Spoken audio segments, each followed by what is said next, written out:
pag binigyan mo ang isang tao ng 20 million at hindi siya nakapag-produce ng resibo, kung paano ginastos yung 20 million na yan, ano po siya? 'Di ba? Kayo po ba, mga taong bayan, mga taxpayers, papayag po ba kayo na bibigyan nyo ang isang politiko ng 20 million, 50 million, okay? Ang isang congressman po, ha? Iitadin niyo to sa utak ninyo. Ang term po ng isang congressman ay 3 years. Sa 3 years na yan, ang kanyang MOOE ay pwedeng umabot ng 100 million. Yang 100 million na yan, certification lang po ang kailangan para masabing, okay, audited. Hindi po nila kailangan magpresenta ng resibo. Liquidation by certification. So, ikaw na taong bayan na nagbabayad ng buwis, papayag ka ba na halimbawa, si Kabataan Party List Congressman, bibigyan siya ng MOOE. Okay, for 3 years, kasi yan ang term ng congressman, bibigyan siya ng sabihin natin 60 million for 3 years. Papayag ka ba na ang gagawin lamang ni Kabataan Party List ay magsusulat na itong 60 million na ito ay ginamit namin sa MOOE? Papayag ka ba? Okay ba yan sa yung ganyang patakaran? Hello! Magandang tanghali po sa inyong lahat. Ito po si Sas Rogando Sasot, ang inyong favorite American colony traitor. Ayan. Diyos mio, nakakaloka ang House of Representatives. O, diba? Pero bago ang lahat, gusto ko munang i-shout out ang mga kakajuniin pa lang. Kamusta kayo? Pakisulat po sa comment section kung taga saan po kayo para ma-shout out ko ang mga nanonood sa inyong lugar. Kamusta, mga friends? Ayan, mainit na mainit ang ating usapin. Ang pag-uusapan ngayong tanghaling ito dahil ito po ay tungkol sa legalized corruption ng Philippine Congress. Legalized corruption, Philippine Congress. Hello! Shout out sa mga nasa Kubar, Saudi Arabia, nasa Riyadh, nasa Hong Kong o mga OFWs para kung gusto nyo pong ipaalam nyo po ito, pag-usapan nyo po ito sa hapagkainan, sa inuman, sa social media, at sa iba't ibang paraan para malaman ng ating mga kababayan ang legalized corruption ng Kongreso. Bago ko i-address ang topic today, this afternoon, i-discuss ko muna ang uli kung ano tong legalized corruption na ito. Pero bago ang lahat, hello po sa mga nasa Davao City, nasa Baguio City, nasa Bicol, nasa Talisay, Cebu, nasa Caloocan, nasa Las Piñas. Magandang tanghali po sa lahat po ng taxpayers ng mga Pilipino. Ang issue po na ito ay dapat tayong makialam dahil hindi nila pera ang kanilang ginagastos sa Kongreso.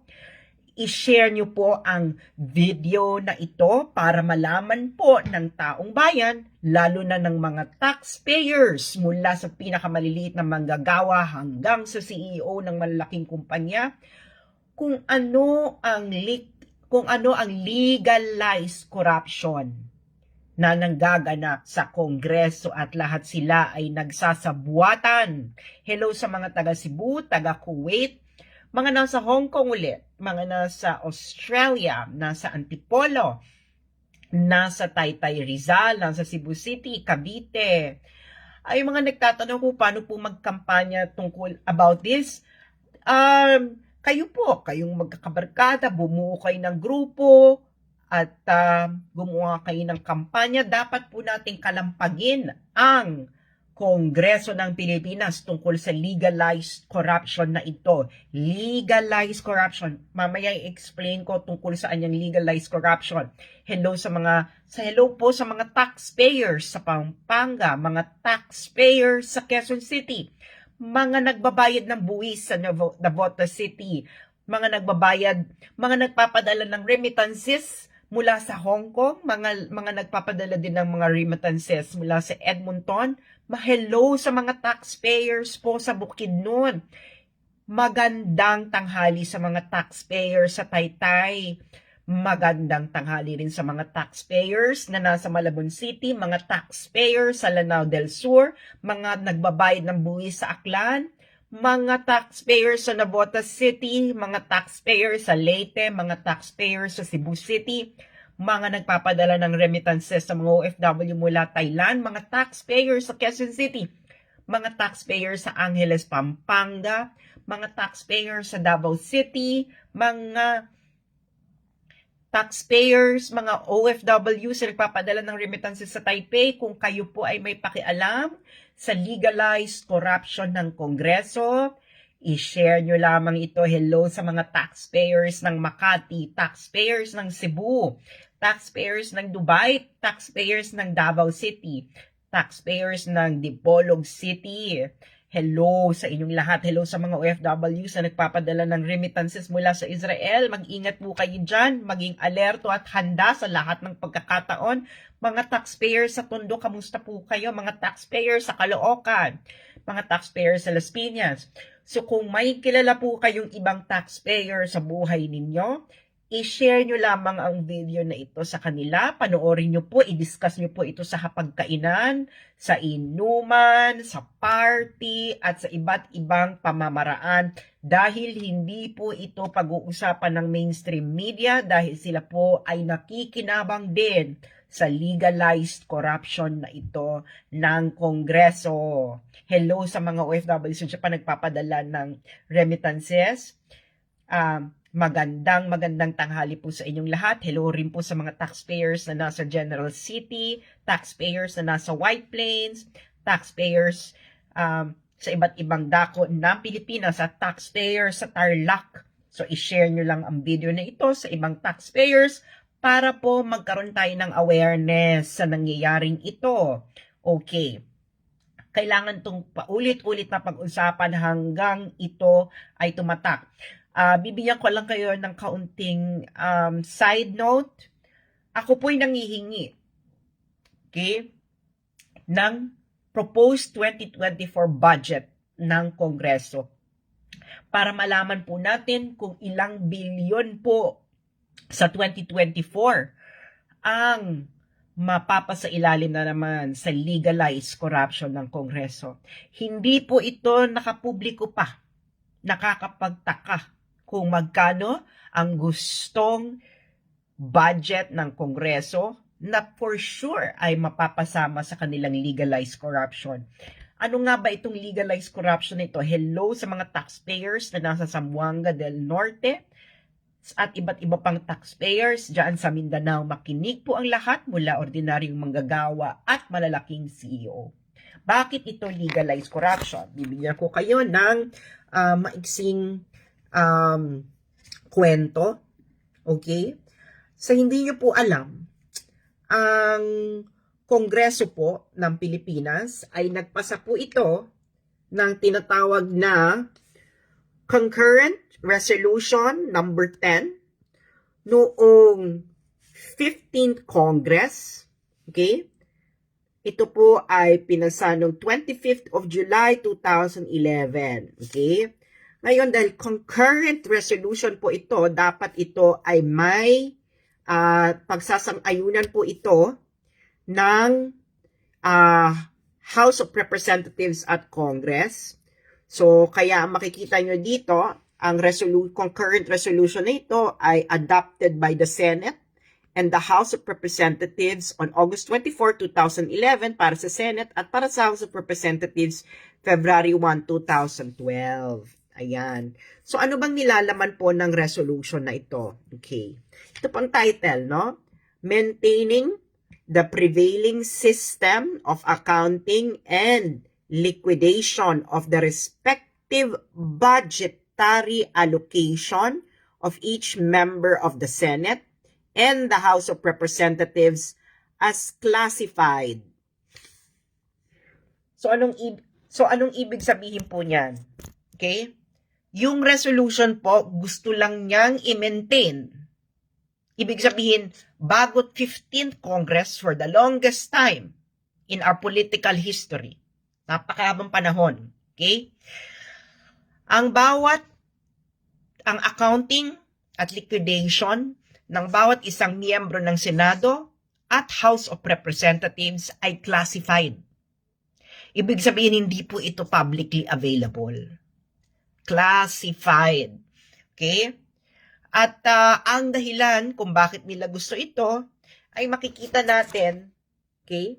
Makikita natin sa sponsorship speech noon ni Senator Lacson. Okay. Okay. So ito ang sponsorship ni Senator Lacson noon. Okay. Ito po ay journal. Okay. Journal po ito ng Senado na may date na Wednesday, August 24, 2011. Okay. So, ang sabi niya, kaya daw dapat itong gawing classified kasi daw delicate nature ang kanilang mga ginagawa. Delikado daw. Okay. Sa mga gusto pong magtanong, okay, nagbotohan po ang Senado noon, 15th Congress ito, 2011, at wala pong nag-object na senador. Okay? Ganon din po sa House, no? Sa House of Representatives din po ay walang nag-object. Ito po yung record niyan. Okay? Makikita nyo, Wednesday, February 1, 2012, ang nag-introduce nung resolution, okay, ay si Representative Binay at tinanong ni Deputy Speaker Representative Garcia, is there any objection? Silence. So, ibig sabihin po niyan, okay sa lahat ng kongresista at senador na classified ang liquidation at accounting ng allocation ng bawat isang congressman at senador. So, ibig sabihin, yung tinatawag po nilang MOOE or Maintenance Maintenance Operations and Other Expenditures, MOOE. Okay? Billion po yan. For this year, ang Kongreso, ang MOOE ay 13 billion. Ang Senado, it's 3.2 billion. So, there is an 18 billion na pera ninyo, ng taxpayers, ng taong bayan, na classified ang accounting at liquidation. Okay. So, sabi nila, nililiquidate naman daw yan. Okay. Tama. Pero ang sistema po ng liquidation nila, okay, ang sistema ng liquidation po nila, ayon na rin sa Concurrent Resolution number 10, ay liquidation by way of certification duly signed by each senator and member of the House of Representatives, that such amounts allocated to each member of Congress as part of their maintenance and other operating expenses, MOOE, were utilized or expended in the performance of their legislative functions. So, anong ibig sabihin po niya ng liquidation by way of certification? Halimbawa, si Congressman X, ang kanyang MOOE ay 20 million. Ano ang required kay Congressman X? Certification lang, mga friends, na itong 20 million na ito ay ginastos niya sa MOOE. That's it.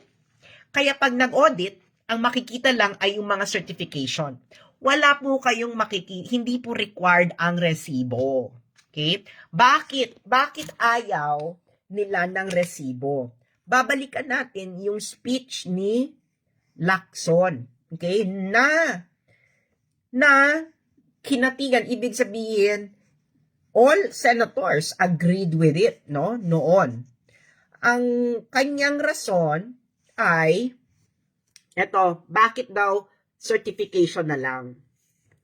Kasi daw, it is also incumbent upon the Commission to understand that to impose a more rigid requirement on Congress will be too burdensome, that it may hamper members of Congress in performing their legislative duties. Ibig sabihin, pag rigid daw ang requirement, masyado daw itong mabigat para sa mga senador at congressman. At kung rigid daw ang requirement ng liquidation, baka hindi na raw makapagtrabaho ang mga senador at congressman. Yaan ang sinabi ni Senator Lacson sa kanyang sponsorship speech noong 15 Congress at ni isang senador. Ulitin ko, according to the records of the Senate, kahit isang senador ay hindi nag-object. Ganon din po sa Kongreso, kahit isang congressman hindi nag-object. Yang akbayan, nasabi nila for transparency sila, hindi po sila nag-object. Yang bayan muna, hindi rin po sila nag-object. Yang Kabataan Party List, wala pa ata sila doon, pero kasama sila sa Makabayan Block, hindi po sila nag-object. Lahat po nagngangaw-ngaw tungkol sa transparency, accountability, kailangan daw may liquidation, ni isa po sa kanila ay hindi nag-object. Na hindi kasi nga, makikinabang po sila sa legalized corruption na ito. Hindi po ba, pag ikay binigyan ng 20 million, at hindi ka nakapag-produce ng resibo, ano ka? Ano ka? Pakisagot po. Kung yung binigyan nyo po ng 20 million, ay ginamit yung pera at hindi nakapag-produce ng resibo, ano po sila? Ano po sila? Pakisagot po sa comment section. Pag binigyan mo ang isang tao ng 20 million at hindi siya nakapag-produce ng resibo, kung paano ginastos yung 20 million na yan, ano po siya? Diba? Kayo po ba, mga taong bayan, mga taxpayers, papayag po ba kayo na bibigyan nyo ang isang politiko ng 20 million, 50 million, okay? Ang isang congressman po, iitadin nyo to sa utak ninyo. Ang term po ng isang congressman ay 3 years. Sa 3 years na yan, ang kanyang MOOE ay pwedeng umabot ng 100 million. Yang 100 million na yan, certification lang po ang kailangan para masabing okay, audited. Hindi po nila kailangan magpresenta ng resibo. Liquidation by certification. So, ikaw na taong bayan na nagbabayad ng buwis, papayag ka ba na halimbawa, si Kabataan Party List Congressman, bibigyan siya ng MOOE. Okay, for 3 years, kasi yan ang term ng congressman, bibigyan siya ng sabihin natin 60 million for 3 years. Papayag ka ba na ang gagawin lamang ni Kabataan Party List ay magsusulat na itong 60 million na ito ay ginamit namin sa MOOE? Papayag ka ba? Okay ba yan sa yung ganyang patakaran? Ganyan po ang patakaran nila. Liquidation by certification. Sa Senado po, okay? Sa Senado, isang term ng senator ay 6 years.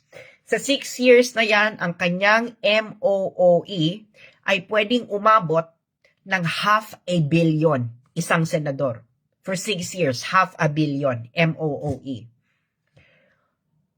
Papayag ka pa, ikaw na nagbayad ng buwis, taong bayan na nagbabayad ng buwis. Papayag ka pa ng isang senador ay bibigyan for 6 years na MOOE na pwedeng umabot ng 600 million. Ang sasabihin lang sa ng senador, ang $500 million na ito ay ginamit ko sa MOOE. That's liquidation by certification. Papayag ka ba niyan? Sabihin nyo lang kung papayag kayo, o edi, wag na kayo makisali dito sa aming pag-uusap. Diba? That's legalized corruption. Hindi sila magbibigay, hindi required ang resibo up to the last centavo. Ngayon, yung iba naman dyan, sabi nila, sumasang-ayon sila kay Lacson, no? Sabihin na natin na burdensome. Sabihin na natin, no, na burdensome ang mag-liquidate na may resibo. Sabihin na natin, okay? Ay, hindi po totoo yan. Yan po isang malaking katarantaduhan. Bakit? Ang ating pong sistemang pampolitika ay kinopya po natin sa United States. Ang Kongreso, ang Senado, ang House of Representatives natin at Senado, yung structure na yan, kinopya po natin yan sa United States. Ito po ang patakaran sa pinagkopyahan natin. Okay? Ito po ang website ng United States House of Representatives. Okay? Mayroon po ditong section na nakalagay State of Disbursement. Ibig sabihin mga nagastos. Okay? Sabi dito, the Statement of Disbursement or SOD is a quarterly public report. Ibig sabihin every 3 months ay public report. Lahat ng resibo at expenditures ng US House of Representatives, members, committees, leadership, officers, and offices. Ibig sabihin, lahat ng involved sa House of Representatives, no? Ngayon, gaano ba ito kadetalyado? Okay, papakita ko sa inyo, ha? Ito yung, ano lang to, ha, guys? This is the report, okay? Ang report nila from April 1, 2023, June 30, 2023, Part 1 pa lang po ito ay 1,110 pages na. Okay? Part 1 of 3. Ibig sabihin, meron pa iba tong parts. Ngayon, makikita mo dito, okay, halimbawa, opisina ng House Speaker. Okay. Ayan ang Office of the House Speaker. General Expenditures. Makikita mo dito, detalyado yan. Dito may summary. 'Di ba? May summary. Personal compensation, ganun ang presyo, travel, rent, etc. May summary.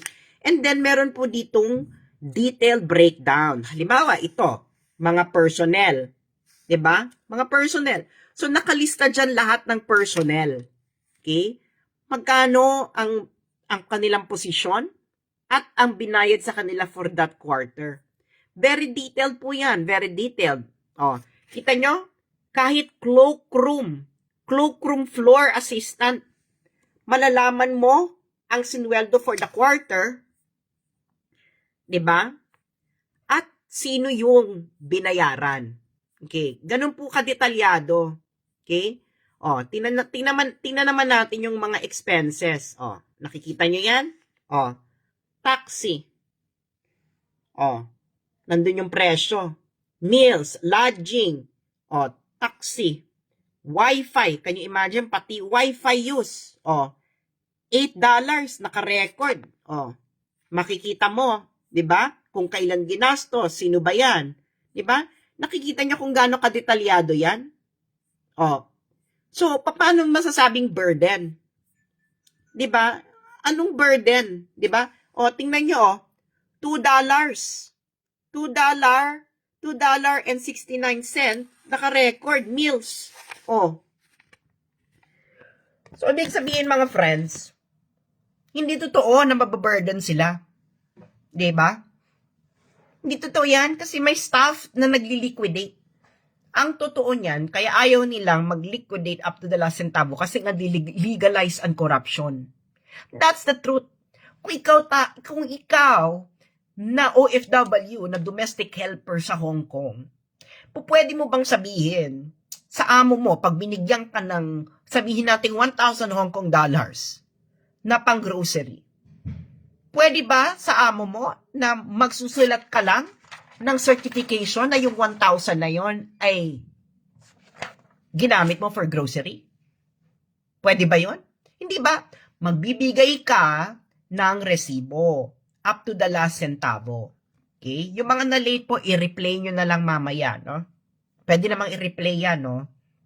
So, ibig sabihin, hindi natin alam kung saan napupunta exactly itong 13 billion. Di ba hindi naman classified fund yan? Pero bakit hindi naman niya confidential fund, di ba? Pero bakit classified ang liquidation at accounting ng bawat isang senador at congressman? So, ibig sabihin, that's confidential fund. You know, meron tayong principle sa accounting, substance over form.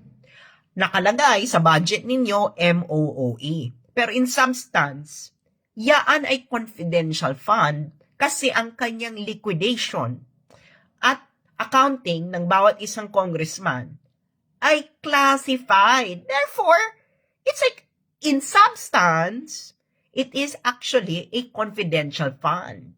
Diba? So sa nakatiwid, legalize corruption.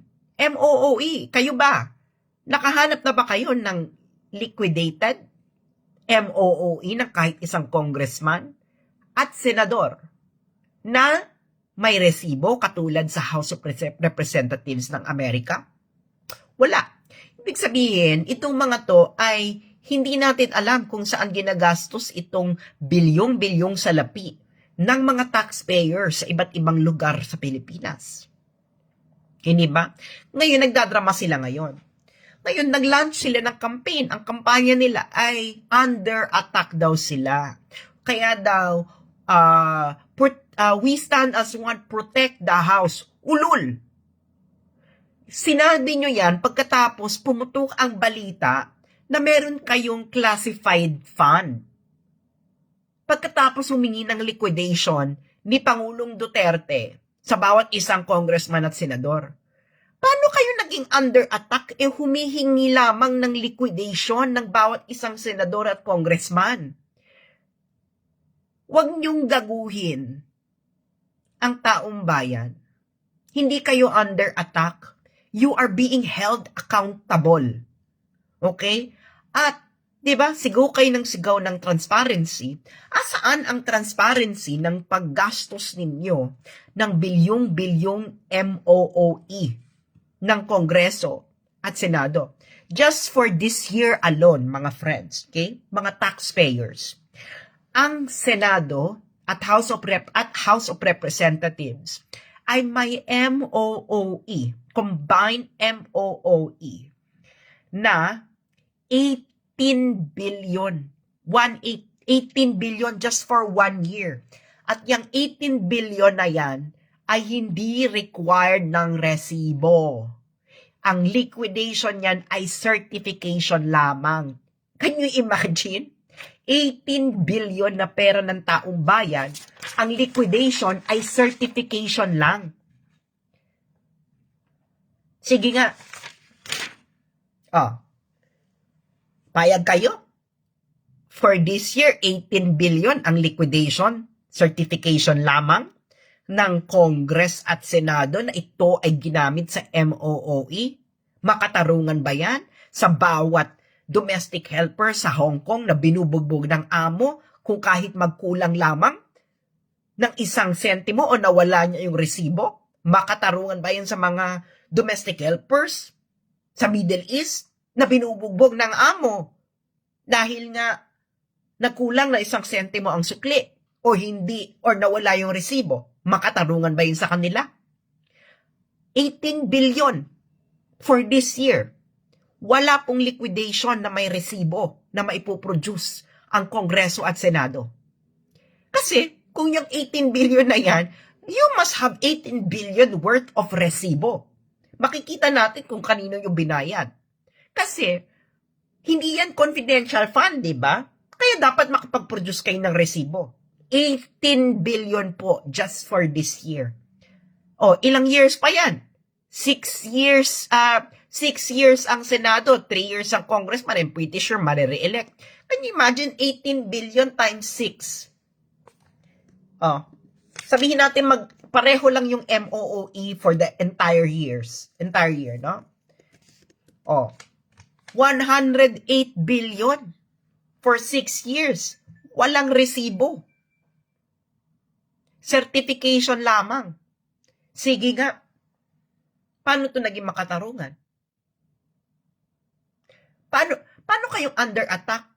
Humihingi lamang ang taong bayan ng liquidation ng bawat isang senador at congressman ng inyong MOOE. Dahil milyon-milyon ang binibigay sa inyo. I'm pretty sure sa isang ordinaryong manggagawa, pag hindi siya nakapag-produce ng resibo, kung paano niya ginastos ang 50 million, I'm pretty sure baka nakakulong na yan, di ba? Tama? Ikaw nga nagtatrabaho, kayong mga nagbabayad ng buwis.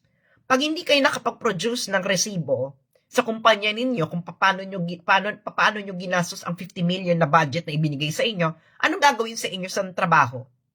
Sa corporate world? Diba? Sige nga. Tapos, sasabihin nyo, under attack kayo, hinihingan lamang kayo ng resibo. Paano kayo? Bakit naging victim kayo? Victim kayo ng ano? Oh, di ba kayo dyan yung bida-bida? Terminate lang? Oh, 50 million, hindi ka makapag-produce ng resibo kung paano mo ginastos up to the last centavo. Paano yung 18 billion? 18 billion. Oh, nakita nyo, di ba? Yung mga kakapanood pa lang po, i-replay nyo tong live ko, makikita nyo yung patakaran sa US Congress. Detalyado po ang liquidation every 3 months up to the last centavo. Oh, sabi ni Una Delaware, Misas dito Hong Kong, liquidated everyday, resibo and items. Kung hindi, nakaw na yan. Exactly.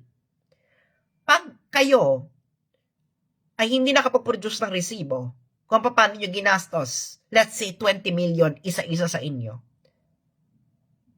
anong tawag dyan? Di ba? Hindi ba yan pagnanakaw? Hindi ba yan legalized corruption? At walang umiimik sa inyo dyan sa Kongreso at sa Senado kasi magkakasabwat kayo. Ang umimik at kumalaban sa polisiya, mawawala ng MOOE. Yan ang totoo. Ito si Harry Roque, di ba? Recently, ni-reveal niya tong liquidation by certification. Bakit daw nung nasa Kongreso siya, hindi siya makapag-reveal? Kasi nga po, mafia po yan. Pag ikaw, kinontra mo yung ganyang patakaran, hindi ka bibigyan ng MOOE. O baka i-hold pa yung sweldo mo. So, tatahimik ka na lang.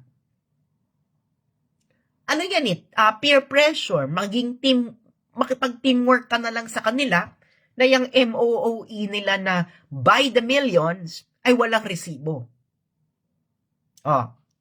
Bakit ang mainstream media ayaw magsalita? Dahil nga, on the take po sila, nakikinabang sila dyan. Kasi nga, ang bawat congressman pa lang ang bawat congressman, merong public affairs fund na umaabot ng 2.8 million per year. Kanino nila binibigay yan? Hindi ba ang gobyerno merong sariling media, may PTB4, may Philippine Information Agency, may Philippine News Agency. Di ba may budget yan every year? Trabaho nila yung mag-cover ng ginagawa ng Kongreso. Pero saan napupunta yung public affairs fund nila? Malamang sa mainstream media. Meron yung naka-retainer. Okay? Naka-retainer yung iba dyang sa mainstream media.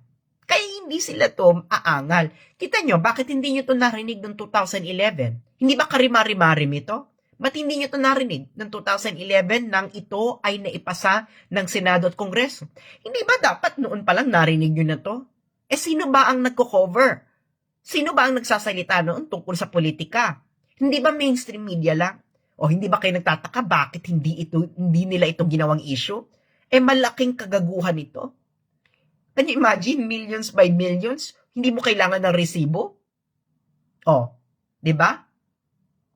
So ngayon, anong gagawin? Kayo, Tanungin ninyo yung mga kabarkada nyo, fellow taxpayers ninyo, kung anong gagawin ninyo, karapat-dapat ba ito? Na kung hindi kayo kikilos, kayong mga taxpayers na nandyan sa Pilipinas, mga OFWs na nagpapadala ng remittances, magpapatuloy pa itong sistema na ito for another 6 years. Another 6 years. Kahit sinong maupo, paulit-ulit na magiging ganyan ng sistema. Either tanggapin nyo ito, or makipag-usap kayo sa inyong mga fellow manggagawa. Kausapin ninyo ang mga kamag-anak ninyo, kausapin ninyo ang mga militar, ang pulis, di ba? Ang mga lawyers, kung anong dapat gawin. Dahil hindi ito po pwede. Billions na MOOE, walang resibo, kundi certification nyo lang na ginamit sa ganitong pamamaraan. Kasi kung meron kayong liquidation na may resibo, nakapag-produce na kayo eh. Hindi naman confidential yung budget ninyo eh. Para hindi kayo makapag-produce ng resibo at malaman namin kung kaninong ginagastos. Kahit nga pangalan ng staff ninyo, di ba, ang pinapasweldo ng taong bayan. Hindi alam ng taong bayan kung sinong pinapasweldo nila sa bawat isang opisina ng senador at congressman. Tama, mali. Di ba? Nakita niyo yung sa US Congress, lahat ng pinapasweldo under ng isang congressman at senador nakalista kung magkano yung sinweldo. Kahit yung cloakroom lang, can you imagine, ang trabaho lang niya sa cloakroom, yung sa mga coach. Nandun pa yung pangalan niya, pati yung sinweldo. Kayo, papayag kayo na ang sistema ng Philippine Congress ay napaka-dilim. Ibig sabihin na hindi nyo alam kung sino pinapasweldo ninyong mga taxpayers kayo. Hindi nyo alam kung magkano kinikita ng bawat isang staff. Hindi nyo alam kung saan napupunta ang bawat sentimo ng buwis na ibinabayad ninyo buwan-buwan. Tama ba yan? Hindi ko alam, no? Ngayon ko lang din ito nalaman at galit na galit ako dito. Pero hindi ko alam kung anong gagawin ninyo. Hindi ako mag-uutos kung anong gagawin ninyo. Pera nyo yan eh. So anong gagawin ninyo pag nadedehado ang pera ninyo? Bakit akong tatanungin ninyo? Pera nyo rin yan. Ginagawa ko ning makakaya ko ngayon. Ngayon, tanungin niyo yung sarili ninyo, okay lang ba sa inyo na ganyan ang patakaran ng Kongreso? O magpapadaan kayo sa drama nitong nila Romualdez na sila ay under attack. So, kausapin ninyo ang pamilya ninyo, mga fellow taxpayers, fellow manggagawa, kung anong dapat gawin para yung buwis na ibinabayad ninyo ay dapat meron itong resibo up to the last centavo. Otherwise, bakit magbabayad ng buwis ang mga taong bayan? Kung yung buwis pala nila ay walang proper accounting. Can you imagine 18 billion of the people's money? Walang rigid accounting, walang resibo? Ay, tangina. Gaguhan, di ba? So maraming salamat po at ako yung magla-lunch na at kukunin ko rin ang aking nilaban. So maraming salamat po sa inyo at pag-usapan niyo po ito sa inyong inuman, kapagkainan, sa bus, sa jeep, dahil hindi po dapat ito matapos itong conversation na ito. At patuloy ko po itong gagawing issue hanggang maproteksyonan po natin ang bilyong salapi ng bawat manggagawang naghihirap magbayad ng buwis, mga OFWs na nagpapadala ng remittances, laban sa ganitong patakaran ng Kongreso na legalized corruption. Maraming salamat po.